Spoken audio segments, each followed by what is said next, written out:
இலங்கையில என்றுமில்லாத அளவில் மிகப்பெரிய பண மோசடிகள் தற்பொழுது இடம்பெற்றிருக்குது. இந்த பண மோசடிகள்ல நூற்றுக்கணக்கான மக்கள் கோடிக்கணக்கான பணத்தை தொடர்ச்சியாக இழந்து கொண்டு வந்திருக்கிறார்கள். முதலாவதாக பார்க்க போற பண மோசடி வெளிநாட்டுக்கு அனுப்புவதாக கூறி செய்யப்படுகின்ற பண மோசடிகள். இரண்டாவதாக நாங்கள் பார்க்கக்கூடிய மிகப்பெரிய பண மோசடி முதலீடுகள் தொடர்பான பண மோசடிகள். மூன்றாவது மிக முக்கிய மோசடியாக நாங்கள் பார்க்கக்கூடியது ஒரு நபருக்கு பரிசு கிடைத்திருக்கின்றது அல்லது வெற்றியாளராக அவர் தெரிவு செய்யப்பட்டிருக்கின்றார் என்ற போலியான வாக்குறுதிகளை வழங்கி லட்சக்கணக்கான பணம் இலங்கையில மோசடி செய்யப்படுது.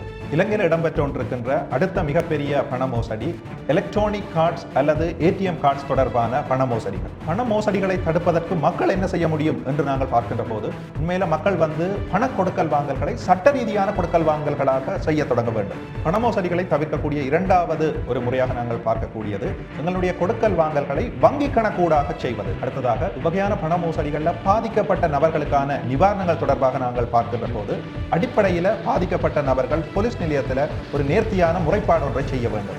10 லட்சத்துக்கு மேற்பட்ட நிதி மோசடிகள் சம்பந்தமாக நாங்கள் முறைப்பாடு ஒன்றை செய்கின்ற போது அதை அந்த மாவட்டத்திலே காணப்படுகின்ற SCIB என அழைக்கப்படுகின்ற போலீஸ் பிரிவிலே முறைப்பாடு செய்வதன் ஊடாக அந்த வழக்குகளை நாங்கள் நீதிமன்றத்திற்கு கொண்டு வர முடியும். பல வழக்குகளில் உண்மையிலே பாதிக்கப்பட்ட நபர் பணத்தை கொடுத்திருந்தோம், ஆனால் அந்த பணத்தை கொடுத்ததற்கான அத்தாட்சிகள் இல்லாத காரணத்தால் அந்த வழக்கினுடைய சந்தேக நபர்கள் விடுதலை பெற்று செல்வதையும் அவதானிக்கக்கூடியதாக இருக்கின்றது.